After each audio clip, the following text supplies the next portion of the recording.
अध्याय 5 श्लोक 23 भागवत गीता।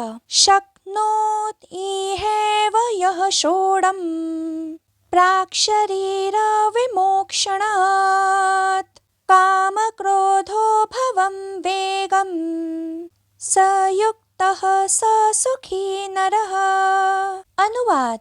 जो साधक इस मानव शरीर में शरीर का नाश होने से पहले ही काम क्रोध से उत्पन्न होने वाले वेग को सहन करने में समर्थ हो जाते हैं, वही मानव योगी हैं, वही सुखी हैं। व्याख्या। योगेश्वर श्री कृष्ण कह रहे थे, काम तथा क्रोध से उत्पन्न होने वाले वेग को जो मनुष्य जीत लेते हैं, वही इस पृथ्वी पर योगी हैं, वही परलोक में मुक्त हैं तथा वही आनंद को उपलब्ध हैं। ज्यादातर मनुष्य काम शब्द का अर्थ केवल वासना समझते हैं, किंतु काम का उपयोग भौतिक सुखों के लिए शरीर और मन की सभी प्रकार की इच्छाओं से है।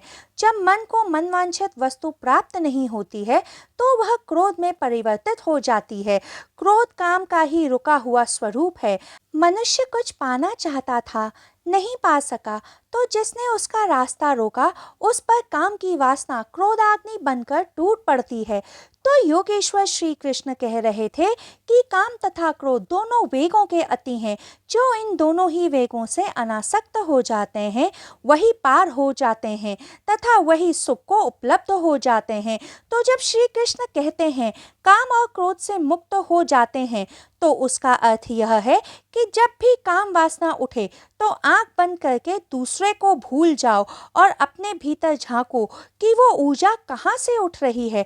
उस बिंदु पर ध्यान दो तो जानोगे कि काम वासना अदृश्य हो गई है तथा जो ऊर्जा उठ जाती है वह बाहर की ओर जाना छोड़ अंदर की ओर प्रवाहित होना शुरू कर देती है।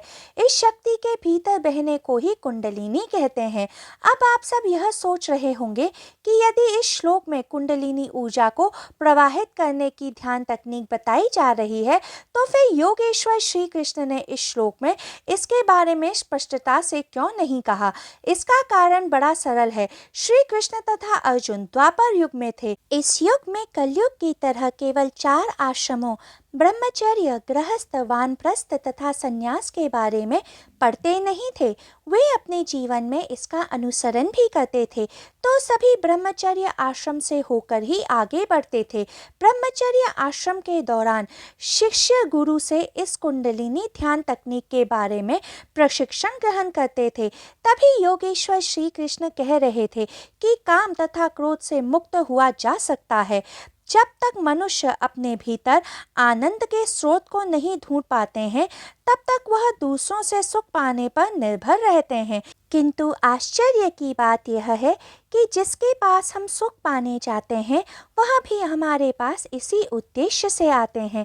सरल भाषा में 2 भिखारी एक दूसरे के पास अपना अपना भिक्षा पात्र लेकर आते हैं, इस संभावना, इस उम्मीद के साथ कि दूसरा उनका भिक्षा पात्र भर देगा।